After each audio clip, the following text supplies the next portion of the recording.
হ্যাঁ মা বাবা, তোমার সন্তান যখন দুনিয়াতে ভূমিষ্ঠ হবে, যখন দুনিয়ার মধ্যে আগমন করবে, তখন এক নম্বর কাজ হলো তুমি তোমার সন্তানের একটা সুন্দর নাম রাখবা। কি রাখবা?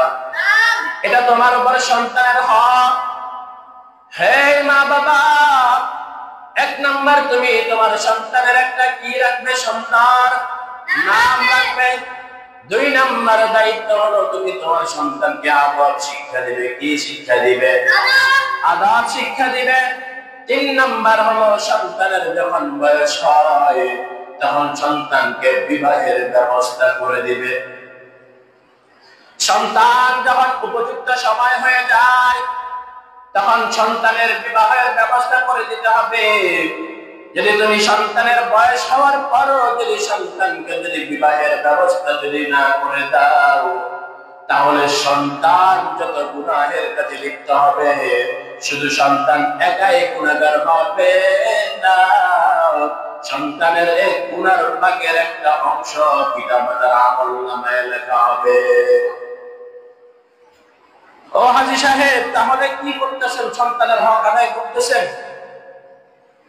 বড় আফসোস, আজ গোটা পৃথিবীর ভিতরে, শুধু বাংলাদেশ নয়, গোটা পৃথিবীর ভিতরে ভিন্ন ধর্মী যারা আছে, যারা বিধর্মী আছে, হিন্দু, খ্রিস্টান, বৌদ্ধ, চাকমা, মারমা যারা আছে, তাদের প্রত্যেকটা ঘরে ঘরে ঘরে ঘরে গিয়ে আপনি তদন্ত করে দেখেন, হিন্দুদের ঘরের ভিতরে একটা সন্তানের নাম নাই যে আব্দুর রহমান, একটা কন্যা সন্তানের নাম নাই রহিমা। কিন্তু আমি বড় হাজী সাহেব হয়ে গিয়েছে, আজকে আমার সন্তানের নাম হলো কয়েল দয়েল হাসি খুশি। আজকে আমার সন্তানের নাম বিভিন্ন হিন্দু ধর্মীদের নাম আমাদের মুসলিম ঘরের ভিতরে ঢুকে গিয়েছে। তাহলে আপনারা কিভাবে আশা করেন আপনাদের এই সন্তান আপনাদের হক আদায় করবে?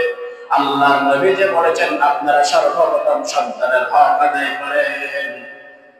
সন্তান যখন দুনিয়াতে আসবে, সন্তানের একটা ভালো ইসলামিক নাম রেখে দেন। দুই নম্বর হলো তাকে আদব শিক্ষা দেন। তিন নম্বর হলো তার সময় হলে তাকে বিবাহের ব্যবস্থা করে দেন। কিন্তু আজকে আমাদের সন্তানের বিবাহের বয়স হওয়ার পরও আমরা বলি সন্তান বিবাহ করলে খাওয়াবে কি? আরে খাওয়ানোর মালিক তো আমার আল্লাহ। আপনি যে তাকে উপযুক্ত বয়স হওয়ার পরও তাকে বিবাহের ব্যবস্থা করে দেন নাই, এই সন্তান দুনিয়াতে থেকে থেকে যে অপরাধ করতেছে, বিভিন্ন খারাপ কাজে লিপ্ত হচ্ছে, এই খারাপ কাজের এই গুনাহের ভাগীদার শুধু সে নিজে একা হবে না, আপনি অভিভাবক হিসাবে, আপনি মা বাবা হিসাবে আপনার আমলনামায় লিখে দিবেন। এরা নবীর উম্মতের দল তখন ওমর ফারুক রাদিয়াল্লাহু তাআলা আনহু বলল, হে বাবা, তুমি তোমার সন্তানের হক আদায় করো নাই, এই জন্যই তোমার সন্তান তোমার হক আদায় করতেছে না। তাহলে সন্তানের হক আদায় করলেই তাহলে আমরা পিতামাতারা যদি সন্তানের যদি হক আদায় করি, তাহলে আমরাও পিতামাতার সন্তানদের থেকে খেদমত আশা করতে পারি। তাহলে পিতামাতার কি করতে হবে? পিতামাতার যেভাবে হক আদায় করতে হবে, সন্তান পিতামাতারাও সন্তানের কি করতে হবে? হক আদায় করবে। তুকু যাও সুন্নতে আহমদ গুজা মুহাম্মদ কাইবুদ নিসবত আল ইনসানা ওয়া কাররাম وعلمه من البيان ما لم يعلم فسبحان الذي لا يحصى امتلاله باللسان ولا بالقلم ونشهد أن لا إله إلا الله وحده لا شريك له ونشهد أن سيدنا وسندنا وحبيبنا وحبيب قلوبنا وما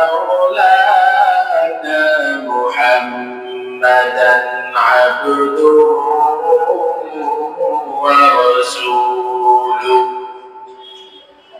صلى الله تعالى عليه وعلى آله وأصحابه وبارك وسلم تسليما كثيرا أما بعد فأعوذ بالله من الشيطان الرجيم بسم الله الرحمن الرحيم وقضى ربك ألا تعبدوا إلا إياه وبالوالدين إحسانا إما يبلغن عندك الكبر أحدهما أو كلاهما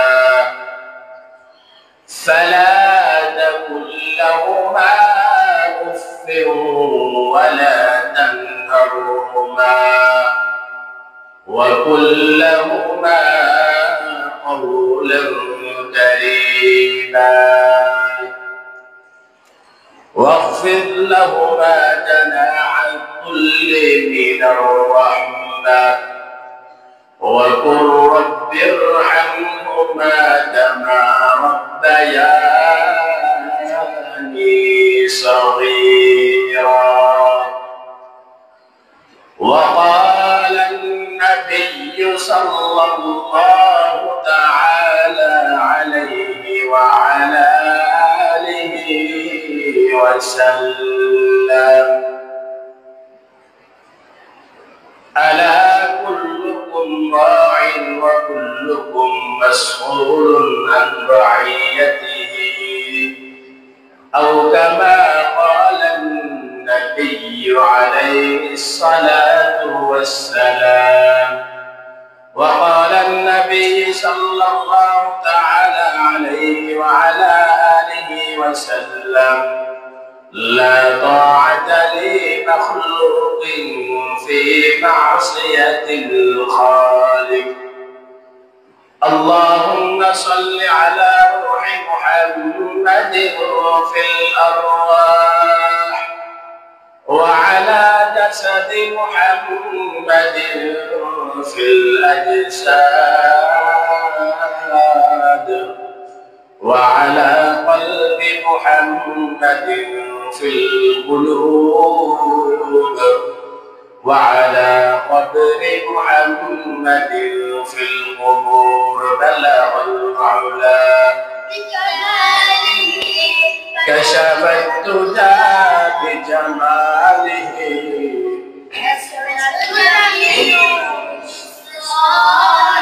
صلوا عليه وآله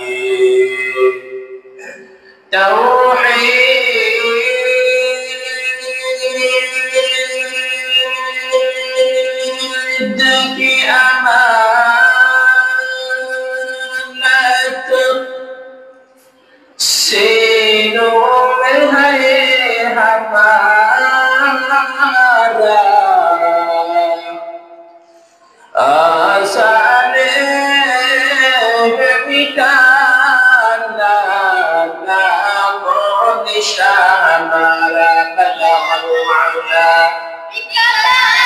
بجماله كشف الدجى بجماله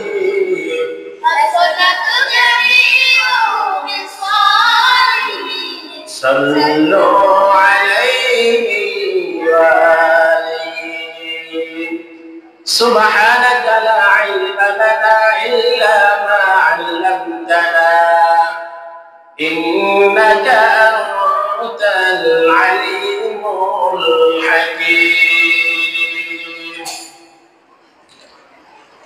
सूरज ने दिया अपने शुआओ ख़ैफ़-ए-ख़ान, सूरज ने दिया अपने शुआओ ख़ैफ़-ए-ख़ान, लिल्लाहि मुझे हुस्न खुदा दाद दिखा दो,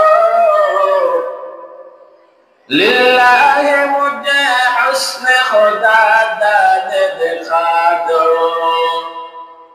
ऐ बंदा ए खुदा चाहोगा उनके मुलाकात, जल्दी से बैठे सुन हज़रत की नसीहत, जल्दी से बैठे सुन हज़रत की नसीहत।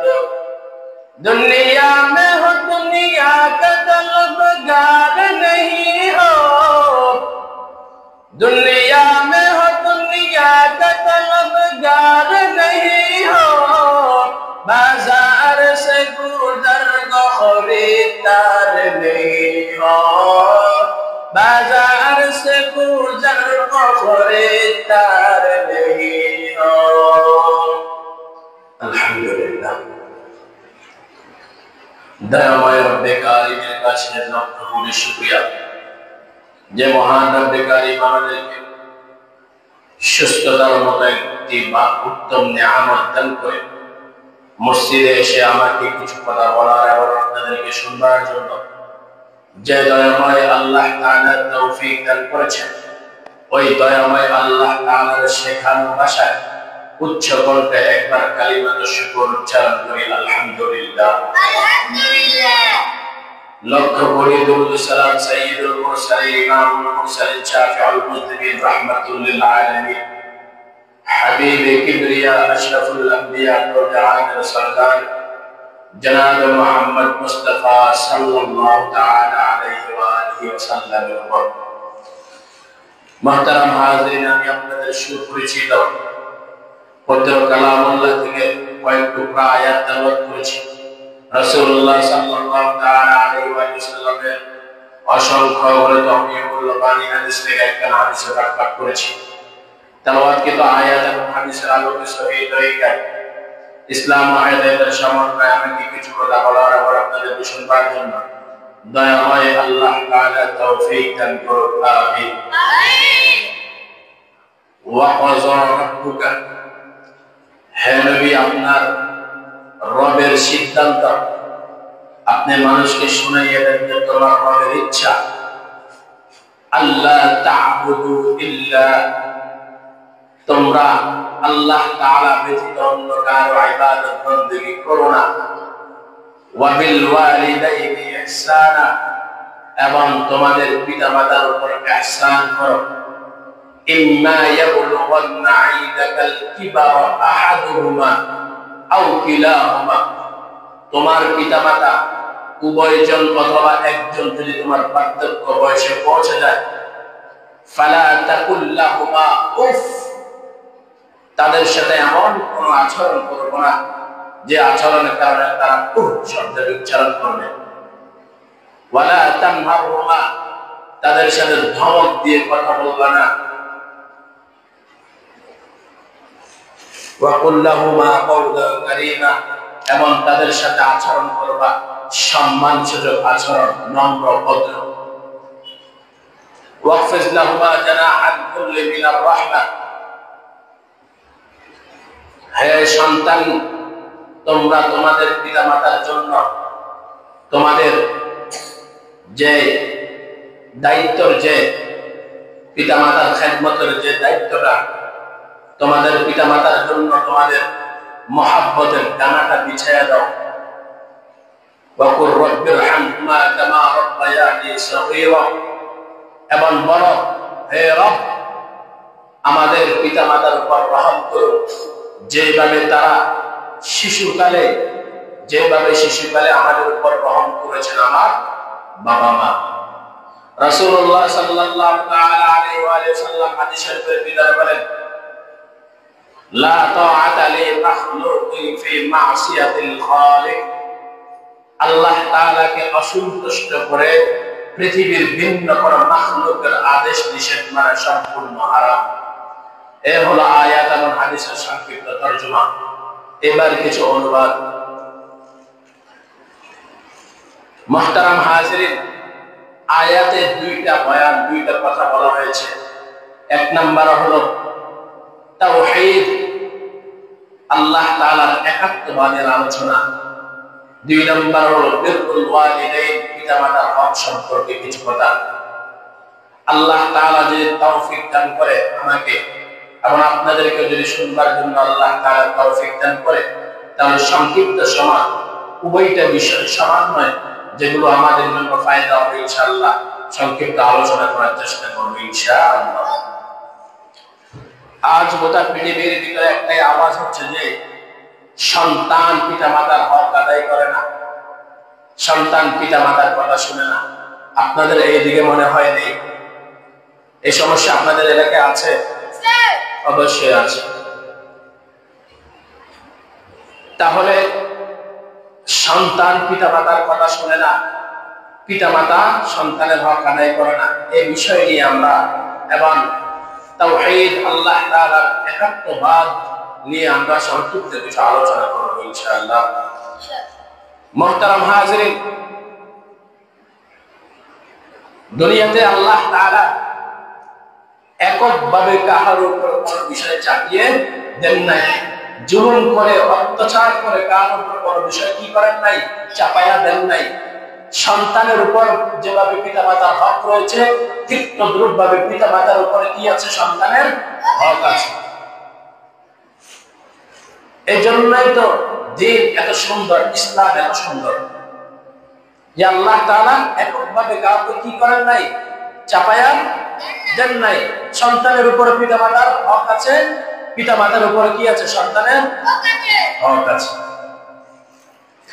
এই জন্যই তো রাসূলুল্লাহ সাল্লাল্লাহু তাআলা আলাইহি ওয়াসাল্লাম তার হাদিসের মাধ্যমে পিতামাতাদেরকে কি করেছেন? বয়ান করেছেন, সাবধান করেছেন। আর আল্লাহ তাআলা স্বয়ং নিজেই কোরআনুল কারীমের ভিতরে সন্তানদেরকে পিতামাতার খেদমত সম্পর্কে বয়ান করেছেন। হযরত ওমর ফারুক রাদিয়াল্লাহু তাআলা আনহুর দরবারে একজন বাবা আসলো, এসে বলল, হে ওমর ফারুক, আমার সন্তান আমার হক আদায় করে না। তখন ওমর ফারুক বলল, হ্যাঁ তোমার কথা শুনলাম, তবে এককভাবে আমি তোমার বিচার করতে পারবো না, তোমার সন্তানকে নিয়ে আসো। তখন সন্তানকে নিয়ে আসা হলো ওমর ফারুকের কাছে। তখন ওমর ফারুক বলল, হে সন্তান, তুমি কেন তোমার পিতামাতার হক আদায় করো না? তোমার নাম কি? তখন বলল, আমার নাম জাউল। আমার নাম কি? জুয়েল নাম আছে না আমাদের এলাকায়? আসেনি? জুয়েল। আমার নাম কি? জুয়েল। তখন ওমর ফারুক রাদিয়াল্লাহু তাআলা আনহু এমনি রাগান্বিত। তখন রাগের মাথায় বলল, হে অভিভাবক, হে বাবা, এদিকে আসো। তুমি তোমার সন্তানের হক আদায় করো নাই, তোমার সন্তান তোমার হক আদায় করবে কিভাবে? কি বলছে? তুমি তোমার সন্তানের হক আদায় করো নাই, তোমার সন্তান তোমার কিভাবে হক আদায় করবে? তাহলে অভিভাবক কিভাবে সন্তানের হক আদায় করে নাই? এই জন্য রাহমাতুল লিল আলামিন বলেন যে, রাহমাতুল লিল আলামিন বলে, হে সন্তানের অভিভাবক, হে মা বাবা, তোমার সন্তান যখন দুনিয়াতে ভূমিষ্ঠ হবে, যখন দুনিয়ার মধ্যে আগমন করবে, তখন এক নাম্বার কাজ হলো তুমি তোমার সন্তানের একটা সুন্দর নাম রাখবা। কি রাখবা? এটা তোমার উপরে সন্তানের হক। হে মা বাবা, এক নাম্বার তুমি তোমার সন্তানের একটা কি রাখবে? সুন্দর নাম রাখবে। দুই নাম্বার দায়িত্ব হলো তুমি তোমার সন্তানকে আদব শিক্ষা দিবে। কি শিক্ষা দিবে? আদব শিক্ষা দিবে। তিন নাম্বার হলো সন্তানের যখন বয়স হয়, তখন সন্তানকে বিবাহের ব্যবস্থা করে দিবে। সন্তান যখন উপযুক্ত সময় হয়ে যায়, তখন সন্তানের বিবাহের ব্যবস্থা করে দিতে হবে। যদি তুমি সন্তানের বয়স হওয়ার পরও যদি সন্তানকে যদি বিবাহের ব্যবস্থা যদি না করে দাও, তাহলে সন্তান যত গুনাহের কাজে লিপ্ত হবে, শুধু সন্তান একাই গুনাহগার হবে না, সন্তানের এই গুনার ভাগের একটা অংশ পিতামাতার আমলনামায় লেখা হবে। ও হাজী সাহেব, তাহলে কি করতেছেন? সন্তানের হক আদায় করতেছেন? বড় আফসোস, আজ গোটা পৃথিবীর ভিতরে, শুধু বাংলাদেশ নয়, গোটা পৃথিবীর ভিতরে ভিন্ন ধর্মী যারা আছে, যারা বিধর্মী আছে, হিন্দু, খ্রিস্টান, বৌদ্ধ, চাকমা, মারমা যারা আছে, তাদের প্রত্যেকটা ঘরে ঘরে ঘরে ঘরে গিয়ে আপনি তদন্ত করে দেখেন, হিন্দুদের ঘরের ভিতরে একটা সন্তানের নাম নাই যে আব্দুর রহমান, একটা কন্যা সন্তানের নাম নাই রহিমা। কিন্তু আমি বড় হাজী সাহেব হয়ে গিয়েছি, আজকে আমার সন্তানের নাম হলো কয়েল দয়েল হাসি খুশি। আজকে আমার সন্তানের নাম বিভিন্ন হিন্দু ধর্মীদের নাম আমাদের মুসলিম ঘরের ভিতরে ঢুকে গিয়েছে। তাহলে আপনারা কিভাবে আশা করেন আপনাদের এই সন্তান আপনাদের হক আদায় করবে? আল্লাহর নবী যে বলেছেন আপনারা সর্বপ্রথম সন্তানের হক আদায় করেন। সন্তান যখন দুনিয়াতে আসবে, সন্তানের একটা ভালো ইসলামিক নাম রেখে দেন। 2 নাম্বার হলো তাকে আদব শিক্ষা দেন। 3 নাম্বার হলো তার সময় হলে তাকে বিবাহের ব্যবস্থা করে দেন।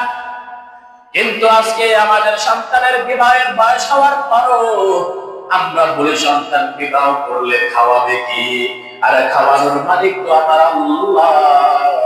আপনি যে তাকে উপযুক্ত বয়স হওয়ার পরও তাকে বিবাহের ব্যবস্থা করে দেন নাই, এই সন্তান দুনিয়াতে থেকে থেকে যে অপরাধ করতেছে, বিভিন্ন খারাপ কাজে লিপ্ত হচ্ছে, এই খারাপ কাজের এই গুনাহের ভাগীদার শুধু সে দেখা হবে না, আপনি অভিভাবক হিসাবে, আপনি মা বাবা হিসাবে আপনার আমলনামায় লিখে দিবেন।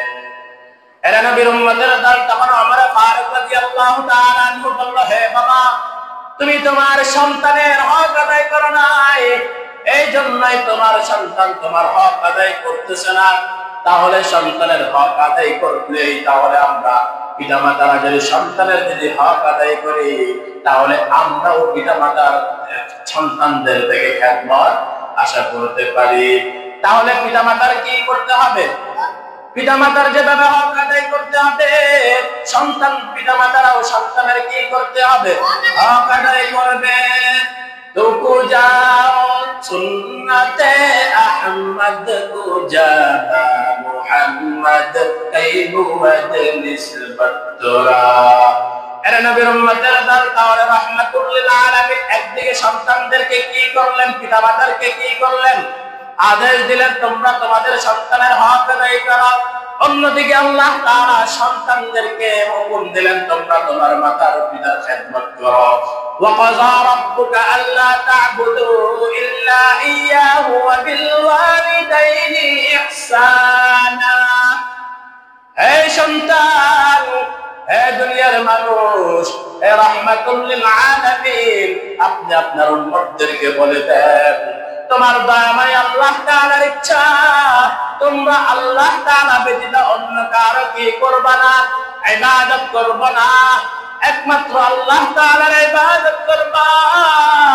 এখানে 2টা বয়ান আছে। 1 নাম্বার হলো তাওহীদ, আল্লাহ তাআলার একাত্মবাদের বয়ান। আল্লাহ তাআলাকে এক জানতে হবে। বলেন তো দেখি, আল্লাহ আমাদের কয়জন? অন্য কেউ আল্লাহ আছে নাকি? বিশ্বাস করাটাও শিরক। এইজন্য বয়ান একটা হলো তাওহীদ, আল্লাহ তাআলাকে এক জানতে হবে।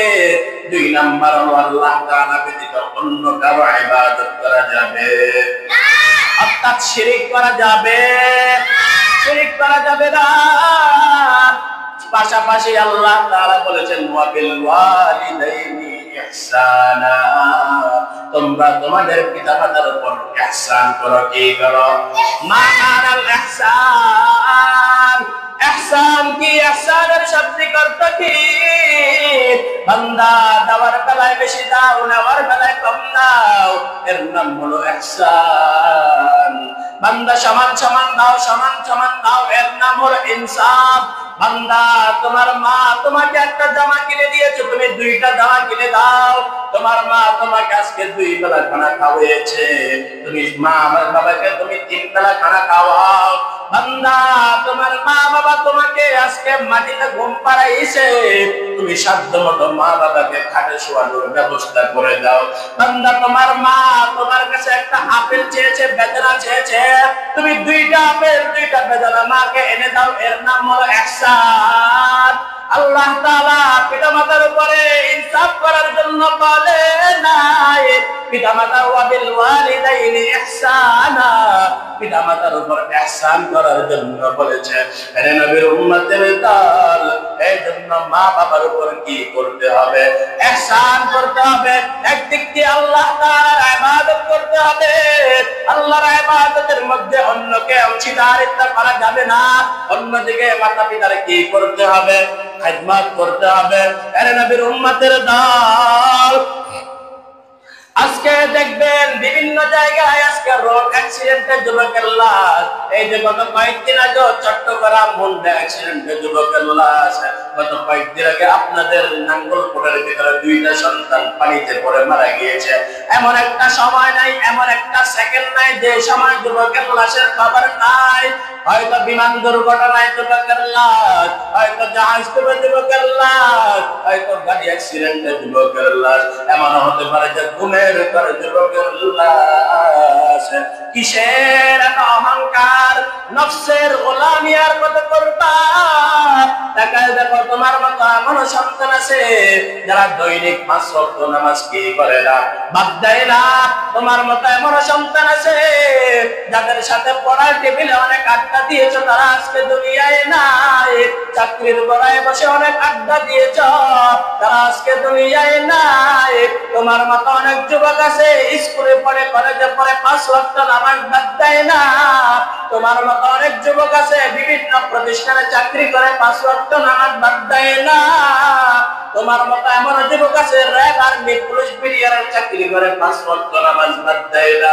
তোমার মতো এমন যুবক আছে যে পানির ভিতরে, সমুদ্রের ভিতরে কাজ করে, 5 ওয়াক্ত নামাজ বাদ দেয় না। তোমার মতো এমন যুবক আছে যে ক্ষেত খামারে কৃষি কাজ করে, 5 ওয়াক্ত নামাজ বাদ দেয় না। তাহলে তুমি কেন পারো না?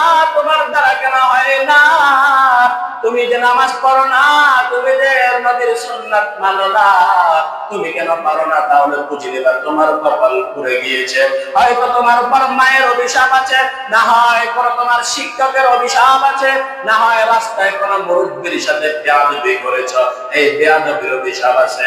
না হলে তুমি কেন পারো না? তুমি কেন নামাজে মসজিদে আসতে পারো না? তুমি কেন মা বাবার খিদমত করতে পারো না? তুমি কেন আল্লাহ তাআলার ইবাদত বন্দেগী করতে পারো না? এই মুসলমান আল্লাহর গোলাম, এই দুনিয়াতে একদিন আগে হোক বা একদিন পরে হোক, সন্তান বাবার আগে, বাবা সন্তানের আগে চলে যায় কি যায় না? এমন একদিন সময় আসবে আমরাও চলে যেতে হবে। এই জন্য সময় থাকতে হলে, সময় থাকতে আমরা কি করতে হবে? রব্বে কারিমের ইবাদত করতে হবে। এই জন্যই তো আল্লাহ তাআলা বলে, বান্দা আমি তোমাদেরকে অনেক মায়া করে বানাইলাম, অনেক আদর করে বানাইলাম। বান্দা দুনিয়াতে সন্তান হাজার অপরাধ করার পর দিন শেষে যখন রাত্রে বেলায় সন্তান যখন মাকে মা বলে ডাক দেয়, মায়ের কলিজা ঠান্ডা হয় কি হয় না?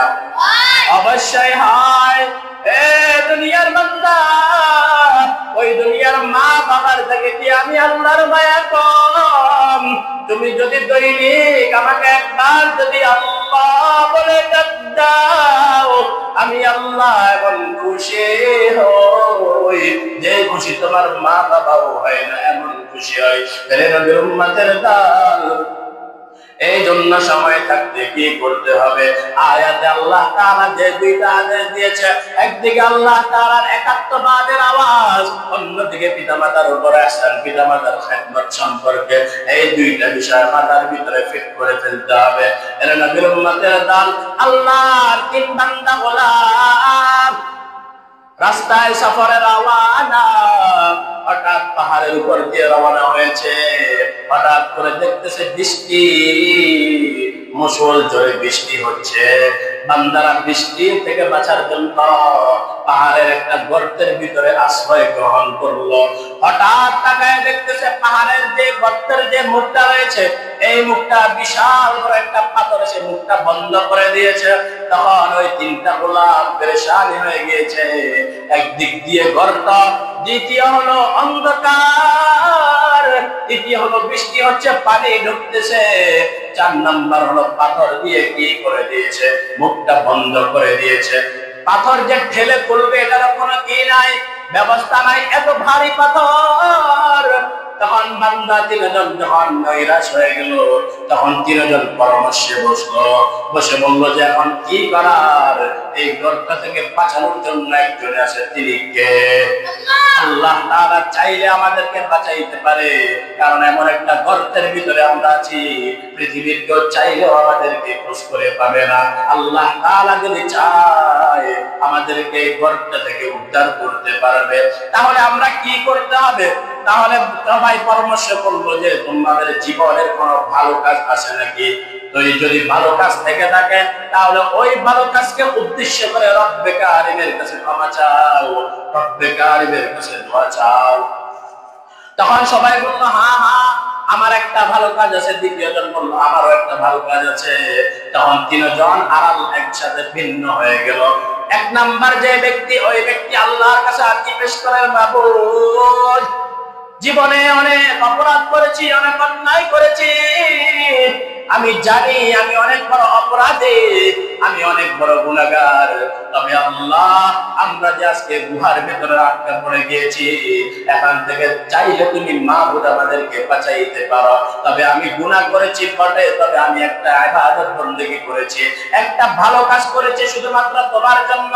আল্লাহ এই কাজটা যদি পছন্দ না হয় আমাদেরকে কাজের উসিলায় আমাদেরকে বিপদ থেকে কি করে দাও, উদ্ধার করে দাও। তখন ওই বান্দা বলে মালিক আমি দুনিয়াতে থাকাও, আমি দুনিয়ার ভিতরে অন্যের ঘরে ঘরে কি করে কাজ করে সংসার চালাইতাম। আমি একবারে রাখাল ছিলাম, কি ছিলাম? রাখাল ছিলাম, কামরা ছিলাম। আমি ওই বাড়িতে কাজ করা অবস্থায় আমার আন্ডারে অনেক মানুষ কি করতো, কাজ করতো। যে আমাদের দেশে যে ফোরম্যান বলে, আমার তত্ত্বাবধানে অনেকজন কি করে, কাজ করে। দিন শেষে আমি তাদেরকে কি করে বেতন দিয়ে দিই। আমার এই টিমের ভিতরে একজন হঠাৎ অর্ধেক দিন কাজ করেছে, কাজ করার পর অসুস্থ হয়ে যাওয়ার পর সে চলে যাচ্ছে। আমি বলেছি যে তুমি পুরো দিনের টাকা নিয়ে যাও। যখন আল্লাহর বান্দা আমার থেকে টাকা নেয় নাই, চলে গিয়েছে। আমি চাইলে পারতাম তার এই টাকা মেরে খেয়ে ফেলতে, পারতো কি পারতো না? আমাদের দেশে হয়, আমাদের দেশে আর সুযোগ টোকায় যে তুমি চলে যাও, তোমার টাকা এমনি ধুলিসাৎ হয়ে যাবে, মাটির সাথে মিশিয়ে দেব। শুধু সুযোগের ব্যবহার করে আমাদের বাংলাদেশের মুসলমান। কিন্তু দেখেন আকাবিররা কত একজন ইমানদারি শক্তিশালী ছিলেন। তখন ওই আল্লাহর বান্দা বলে আমি চাইলে টাকাগুলো খরচ করতে পারতাম, কিন্তু আমি টাকাগুলো খরচ করি নাই। আমি তার টাকা দিয়ে একটা বকরি কিনলাম, কিনে এটা পালন করতে করতে একটা পর্যায়ে বিশাল একটা বকরির পাল হয়ে গিয়েছে। কিছুদিন পরে হঠাৎ ওই যুবক চলে আসলো, ওই যে টাকা পাওনাওয়ালা ব্যক্তি চলে আসলো, এসে বললো আমার পাওনা বুঝাইয়া দাও। তখন আমি বললাম যাও মাঠে ময়দানে যে অনেকগুলো বকরি দেখা যায়, একটা পাল দেখা যায়, এই পালটা তুমি নিয়ে চলে যাও। তখন বললো না আমি তো টাকা রেখে গিয়েছি, এতগুলো বকরি আমার দরকার নাই, তুমি আমার টাকা দিয়ে দাও। আমি চাইলে তাকে টাকা দিয়েও বিদায় করতে পারতাম, বকরিগুলো আমি রেখে দিতে পারতাম, কিন্তু রব তোমার ভয়ে আমি এটা করি নাই। আমি বলেছি তোমাকে রেখে দাও আমার, এই টাকা দিয়ে আমি বকরি কিনে পালতে পালতে আজকে বিশাল পাল হয়ে গিয়েছে। যাও এটার মালিক আমি না, এটার মালিক তুমি নিয়ে যাও। আল্লাহ যদি এই কাজটা যদি পছন্দ হয়, এই কাজের উসিলায় আমাদেরকে বিপদ থেকে রক্ষা করো। আল্লাহর কি কুদরত, আল্লাহর কি কুদরত। বান্দা এইভাবে চোখের পানি ছেড়ে দোয়া করার কারণে হঠাৎ করে পাথরের 3টা ভাগের একটা ভাগ সরে গিয়েছে। এরা নবীর উম্মতের দল। এইবার আসলো দ্বিতীয় জন। দ্বিতীয় জন আল্লাহর কাছে আরজি পেশ করেন, মাবুদ আমি একদিন আমার চাচার বাড়িতে গিয়েছিলাম। আমার চাচা চাচি ঘরে ছিল না, আমার উপযুক্ত চাচাতো বোন ছিল ঘরের ভিতরে। আমি যৌবনের খাইশ মিটানোর জন্য আমার চাচাতো বোনের উপর লুটে পড়ে গেলাম। আমি আমার এই দিক দিয়ে আমার চাচাতো বোন চোখের পানি ছেড়ে কান্নাকারি করতেছে, আমি এটার দিকে কোনো খেয়াল করি নাই। তখন আমি তার শরীরের উপর পা তুলে দিলাম, আমার যে জোর খাইশ মিটানোর জন্য আমি উঠে গেলাম। তখন হঠাৎ তাকায় দেখি আমার চাচাতো বোনের চোখে পানি। তখন বললাম, বোন আমার, তোমার চোখে কেন পানি? তখন বলল, হে ভাই দাঁড়াও, আল্লাহ তাআলা শরীয়তে তোমার আমার বিবাহ বৈধ করেছে। তুমি চাইলে আমার মা বাবাকে বলে আমাকে বিবাহ করে নাও, আমাকে এরপরও তুমি অন্যায় ভাবে ভোগ করো না। কারণ আমার এই দুনিয়াতে হায়াতে জিন্দেগির ভিতরে অন্যায় ভাবে কেউ আমার শরীরে কি করতে পারে নাই, হাত দিতে পারে নাই। আমার শরীরের ভিতরে তুমি কলঙ্কের দাগ বসাইও না। এই কথা যখন বলতেছে তখন আবার বলতেছে, এই ঘরের ভিতরে হয়তো কেউ নাই, আমার মাও নাই, আমার বাবাও নাই, এই ঘরের ভিতরে শুধু আমি আর তুমি আছে। কিন্তু এই দরজা বন্ধ হওয়ার পরও একজন ব্যক্তি দেখতেছে। সবার চোখেও যদি পাখি দেওয়া যায়, এই ব্যক্তির চোখে কি দেওয়া যাবে না, পাখি দেওয়া যাবে না। আমার রব্বে কারিম দেখতেছে। চাচাতো ভাই দাঁড়াও দাঁড়াও, তুমি আমার জীবনকে কি করো না, কলঙ্কিত করো না। তখন বলতেছে, আল্লাহ, আমার বোন যখন আমাকে এইভাবে কান্নাকাটি করে করে বলতেছে, তখন আমার ভিতরে তোমার আযাবের ভয় ঢুকে গিয়েছে। তুমি রব্বে কারিমের ভয় আমার কাছে ঢুকে গিয়েছে। আমি এই আযাবের ভয়ে আমার বোনকে ছেড়ে আমি বাড়িতে চলে আসলাম। আল্লাহ, যদি এই কাজটা যদি তোমার পছন্দ হয়, আমার এই কাজের ছিল করে আমাদেরকে কি করো, উদ্ধার করে দাও। আল্লাহর কুদরত। এই কথা বলার সঙ্গে সঙ্গে বাকি যে দুইটা ভাগ ছিল, আরো একটা ভাগ অংশ সরে গিয়েছে, আর একটু অংশ বাকি রয়েছে। তখন 3 নাম্বার ব্যক্তি বলল, আল্লাহ, আমি রাখাল ছিলাম, অন্যের বাড়ির গরু রাখালগিরি করতাম। আমি প্রতিদিন আমার একটা নিয়ম ছিল, আমি আসার সময় আমি সন্ধ্যা বেলায় বাড়িতে আসতাম। আসার সময় আমি দুধ নিয়ে আসতাম, ঘি নিয়ে আসতাম, দুধ নিয়ে আসতাম। আয়েশা সর্বপ্রথম আমি আমার মা এবং বাবাকে খাওয়াই পান করাইতাম।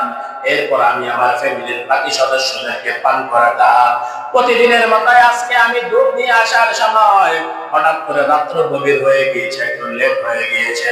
আমি যখন দুধ দিয়ে যখন ঘরে ঢুকলাম, যখন পাত্রতে করে দুধ নিয়ে আমি আমার মা বাবার কাছে গিয়ে দাঁড়ালাম, তাকায় দেখতেছি আমার মা আমার বাবা ঘুমিয়ে গিয়েছে। আমি আর তাদেরকে ডিস্টার্ব করি নাই। এই দিক দিয়ে আমার সন্তান কান্নাকাটি শুরু করে দিয়েছে, বাবা আমাদেরকে দুধ দাও, অনেক ক্ষুধা লেগেছে। আমি ওয়াদা করে ফেলেছি, আমি আমার মা বাবাকে দুধ পান করানো ব্যতীত আমার সন্তানদেরকেও দুধ দিব না, আমার ফ্যামিলিদের কাউকে দুধ খাওয়াবো, পান করাবো না। এই দিক দিয়ে আমি দুধ দিয়ে দাঁড়িয়ে থাকতে থাকতে রাত্র যখন গভীর হয়, আমার মা ঘুম থেকে উঠে না। আমি তাকায় দেখতেছি আমার ছোট ছোট বাচ্চারা কান্নাকাটি করতে করতে বাড়িতে ঘুমিয়ে গিয়েছে। এরপরও আমি সন্তানকে একটু দুধ খেতে দেই নাই। তখন ফজরের আজান হয়ে গেছে, আমার মা যখন উঠে দেখতেছে আমি তাদের মাথার কিনারায় দুধের পেয়ালা নিয়ে দাঁড়িয়ে আছি, তখন বললো, সন্তান তুমি কি রাত্রে বেলায় ঘুমাও নাই? বললো, না না, আমি আজকে আসতে একটু দেরি হয়ে গিয়েছে, কিন্তু আপনারা ঘুমিয়েছেন বিধায় আপনাদেরকে ডিস্টার্ব করলাম না। আমি পুরো রাত 1 মিনিটের জন্য ঘুমাই নাই, আমি আপনাদেরকে দুধ পান করানোর জন্য এখানে দাঁড়িয়ে আছি। তখন তার মা উঠে দেখতেছে তার যে নাতি নাতকুর, ওই যুবকের যে ছেলে সন্তান, যে মেয়ে, ছোট ছোট বাচ্চারা তারা মাটিতে ঘুমায় আছে। তখন বলতেছে, এই যে কি হয়েছে? তখন বললো, এরা দুধ চাইতে চাইতে, খানা চাইতে চাইতে কান্নাকাটি করতে করতে ঘুমায়া গেছে। তখন দুঃখিনী মা দুইটা চোখের পানি ছেড়ে বলে, আয় আয় বাবা, আমার কলিজার ভিতরে যায়। তখন কলিজার ভিতরে আই না, বাবাকে অনেক দোয়া করে তখন তার নাতি নাতকুরদেরকে মাটি থেকে তুললো, তুলে তার যে দুধ রয়েছে দুধগুলো তাদের নাতিদেরকে কি করালো, পান করালো। করানোর পর বলতেছে, আজকে আমি আর দুধ পান করবো না, আগে আমি তোমার জন্য রব্বে কারিমের কাছে দোয়া করব, এরপরে আমি দুধ পান করব। তখন আমার মা আমার জন্য আল্লাহর কাছে দোয়া করেছে, আল্লাহ এই কাজটা যদি তোমার পছন্দ হয়, আমি এই কাজটা শুধুমাত্র তোমাকে খুশি করার জন্য করেছি, এই কাজটা যদি পছন্দ হয়, এই কাজের উসিলা করে আমাদেরকে এই বিপদ থেকে উদ্ধার করে দাও। আল্লাহর কি কুদরত, আল্লাহর কি মহিমা। আল্লাহর বান্দা এইভাবে দোয়া করার সঙ্গে সঙ্গে পাথরের যে বাকি অংশ বাকি ছিল ওই অংশটাও দূরে চলে গিয়েছে। যে পাথরের গর্তটা যে মারা ছিল এটা পুরাটা খালি হয়ে গিয়েছে, উন্মুক্ত হয়ে গিয়েছে। আল্লাহ আল্লাহ ও মেরা মাবুদ হায়, আল্লাহ আল্লাহ তো মেরা মাশবুক হয়। নবীর উম্মতের দল, তাহলে এক নাম্বার কি করতে হবে? আল্লাহর ইবাদত করতে হবে। ইবাদতের ভিতরে কি করা যাবে না? অংশীদারিত্ব শিরক করা যাবে না। দুই নাম্বার হলো পিতামাতার উপর কি করতে হবে? ইহসান করতে হবে। নবী একদিক দিয়ে অভিভাবকদেরকে কি করলেন যে আপনারা সর্বপ্রথম আপনাদের সন্তানদের হক আদায় করেন। আপনার সন্তান যখন দুনিয়াতে ভূমিষ্ঠ হবে সুন্দর একটা নাম রেখে দেন। দুই নাম্বার হলো তাকে আদব শিক্ষা দেন। তিন নাম্বার হলো সময় হলো বিয়ের বিয়ের ব্যবস্থা করে দেন। অপরদিকে আল্লাহ তাআলা বলেছেন, বান্দা তুমি তোমার পিতামাতার উপর ইহসান করো, তোমার পিতামাতার খেদমত করো, তাদের সামনে এমন কোন আচরণ করবা না, এমন কোন ব্যবহার করবা না এই আচরণের কারণে তারা বহু শব্দ দিয়ে উচ্চারণ করবে। তুমিও তাদের সামনে এমন কোন কাহিনী করবা না যে তাদের কথায় এমন, তাদের কথায় শব্দ তুমি নিজেও বলবা না, কারণ তারা শব্দ বলাটাও তাদের জন্য কষ্টকর। তুমি সন্তান বলাটা এটাও তাদের জন্য কষ্টকর। এই জন্য তুমি পিতা মাতার সাথে কখনো কি করবা না? খারাপ আচরণ করবো না। এর উম্মতের দল, এই যুবক তুমি শহরে বন্দরে থাকো, তুমি বড় বড় স্কুল ভার্সিটি পড়ে তুমি শুদ্ধ ভাষায় শিখে ফেলেছ, কিন্তু গ্রামের তোমার মা অশিক্ষিত, তোমার মাই শুদ্ধ ভাষা বোঝে না, তোমার ইংরেজি ভাষা বোঝে না। গ্রামের মা গ্রামের ভাষায় কথা বলতে পছন্দ করে। তুমি ঢাকা শহরে বিভিন্ন শিক্ষিত হওয়ার পর তুমি আইসা গ্রামের মায়ের সাথে শুদ্ধ ভাষা ব্যবহার করো, এটাও করা যাবে না। তুমি গ্রামের মা অশুদ্ধ ভাষায় যেভাবে কথা বলে এই অশুদ্ধ ভাষায় ব্যবহার করতে হবে। তুমি শুদ্ধ ভাষায় যদি কথা বলো মায়ের সাথে, এটাও বড় বেয়াদবি হবে। এর নবীর উম্মতের দল, এই জন্য ইন্টোটালি এমন কোনো কাজ করা যাবে না যে কাজের কারণে আমার মা বাবা কষ্ট পাবে। এর নবীর উম্মতের দল, এই জন্য যাদের মা নাই, যাদের বাবা নাই, এখানেও এমন আছেন যে যাদের মা নাই, যাদের বাবা নাই। আপনাদের মা বাবা ওই কবর থেকে তাকিয়ে আছে, সন্তান দুনিয়াতে তোমার জন্য কত কষ্ট করেছিল সন্তান, আজকে আমাকে মাটির ঘরে রেখে কিভাবে ঘুমাবো সন্তান, আমার জন্য কি একটু মায়া হয় না? ওই সন্তান বারবার মা বাবার কবর থেকে ডাক দিয়ে বলে, সন্তান আমি মা এই মাটির কবরের ভিতরে শুয়ে আছি সন্তান, আর তুমি সন্তান কিভাবে শীতের ভিতরে কম্বল মরাইয়া তুমি ঘুমাও? আমি মা বাবার কথা কি বিন্দু থেকে বিন্দু পরিমাণ তোমার স্মরণ হয় না? উম্মতের দল, এই জন্য যাদের মা নাই, যাদের বাবা নাই, তারা এই দোয়াটি বেশি বেশি করবেন, রব্বির রহমহুমা কামা রাব্বায়ানি সগীরা। আর যাদের মা নাই, যাদের বাবা নাই, কবরের সামনে গিয়ে দাঁড়িয়ে যাবেন, মা বাবার কাছ থেকে ক্ষমা নিবেন, মা বাবার জন্য দোয়া করবেন। আর যাদের মা বাবা দুনিয়াতে জীবিত আছেন, আজকে নামাজ আদায় করার পর এই মা বাবার দুইটা পায়ে হাত দিয়ে ক্ষমা নিবেন। এই নবীর উম্মতের দল, মা বাবার দোয়া যদি মা যদি দোয়া করে ভুলের বুলেট মিস হতে পারে, কিন্তু মা বাবার দোয়া কখনো কি হতে পারে না, মিস হতে পারে না। আল্লাহ তাআলা বলে, বান্দা তুমি যদি মা বাবাকে কষ্ট দাও আমার আরশ আজিম পর্যন্ত কেঁপে ওঠে। অতএব মা বাবাকে কি করা যাবে না, কষ্ট দেওয়া যাবে না, মা বাবার খেদমত করতে হবে, আল্লাহ তাআলার ইবাদত বন্দেগী করতে হবে। পিতামাতা যারা আছেন তারা আপনাদের সন্তানের হক আদায় করবেন, আর যারা সন্তান আছেন তারাও পিতামাতার কি করবে, হক আদায় করতে হবে। মুহতারাম হাজির, আসুন আমরা সবাই মিলে একই হয়ে আমরা চাই আমাদেরও এক সময় আমাদেরও ছেলে সন্তান হবে। আমি যদি আমার মা বাবার সাথে যদি এমন সৎ ব্যবহার করি, আমার সন্তানরাও আমার সাথে কি করবে, সৎ ব্যবহার করবে। এখন যদি আমার মা বাবার সাথে আমি যদি বেয়াদবি করি, তাহলে দেখবেন আমার মা বাবাও, আমার সন্তানরাও একদিন আমার সাথে বেয়াদবি করবে। এটা আপনাদের চোখের সামনে অনেক কিছু দেখা যায়, আমাদের নিজের কাছেও অনেক প্রমাণ আছে। একজন আলেম হওয়ার পরও মা বাবার লানত নেওয়ার কারণে, বদদুয়া নেওয়ার কারণে সে আজকে রাস্তায় হাঁটতেছে, পাগল হয়ে হাঁটতেছে। শুধু এটা দুনিয়ার হাইসিয়ত, দুনিয়ার হালাত, বর্তমানের হালাত। আপনি আকাবিরদের দিকে তাকান, সাহাবীদের দিকে তাকান। রাসূলের সাহাবী আলকামা কি হয়েছে? অতি কাছের সাহাবী ছিলেন, এত দামি সাহাবী। ওই সাহাবীটা পর্যন্ত কালিমা মুখে নিতে পারতেছে না, শুধু মা বাবার কি কারণে? মায়ের অভিশাপ থাকার কারণে। এই জন্য আসুন, মা বাবার পায়ে হাত দিলে কি কমে না? সম্মান কমে না, বরঞ্চ আল্লাহ তাআলা সম্মান আরো বাড়িয়ে দেন। দেখবেন যাদের মা নাই, যাদের বাবা নাই, তাদেরকে প্রশ্ন করে দেখবেন, তাদেরকে একটু জিজ্ঞাসা করবেন, তোমার কি হালত? মা বাবা ছাড়া কত সুখে আছে? তখন দেখবেন বান্দার দুইটা চোখের পানি আর ধরে রাখতে পারবে না। কারণ মা বাবা কত যে বড় একটা রত্ন, তারাই বোঝে, যাদের মা নাই, যাদের বাবা নাই। যাদের আছে তারা এখন হয়তো মূল্য বুঝতেছে না, একসময় বুঝবেন। যে বাবা হারিয়ে যায়, বুঝবেন, দাঁড়ে দাঁড়ে রাস্তার দাঁড়ে দাঁড়ে ঘুরে ঘুরে কাঁদবেন, লাভ হবে না। এই জন্য থাকতে রতনকে কি করতে হবে? কদর করতে হবে, চলে গেলে আর ফিরে পাবেন না। যেন আসুন আল্লাহ সুবহানাহু ওয়া তাআলা আমাদেরকে, যারা সন্তানরা রয়েছেন, সবাইকে তাদের পিতামাতা হক আদায় করার তৌফিক দান করুন। আর পিতামাতা যারা আছে তাদেরকেও সন্তানের হক আদায় করার তৌফিক দান করুন। কারণ যদি পিতামাতা যদি সন্তানের হক আদায় না করে, কারণ দুনিয়াতে আসার পরে তাকে শিখিয়ে দিয়েছে হাসি খুশি, কয়েল দয়েল শিখিয়ে দিয়েছে, তাহলে সে কিভাবে পিতামাতার খেদমত করবে? এই জন্যই তো রাসূল বলেছেন আগে ইসলামিক নাম রাখতে হবে। ওলামায়ে কেরামদের থেকে জিজ্ঞাসা করে, আব্দুর রহমান, আব্দুল গফফার, আব্দুস সত্তার, বিবি মারিয়াম, আয়েশা, বিবি রহিমা, যে নামগুলো আছে ইসলামিক, যেগুলো কি আছে বরকতপূর্ণ নাম, এসব ইসলামিক নাম রাখতে হবে। এরপরে তাকে আদব শিক্ষা দিতে হবে। শুধু সন্তান জন্ম দিলে বাবা হওয়া যায় না, এর উপর অনেক হক আছে আপনার, সন্তানের অনেক হক আছে আপনার। এরপরে দুনিয়াতে কিভাবে চলবে আপনার সন্তানকে শিক্ষা দিতে হবে। আল্লাহ সুবহানাহু ওয়া তাআলা আমাদের সবাইকে সহিহ কথার উপর আমল করার তৌফিক দান করুন। আমিন। ওয়া আখিরু দাওয়ানা আলহামদুলিল্লাহি রাব্বিল আলামিন।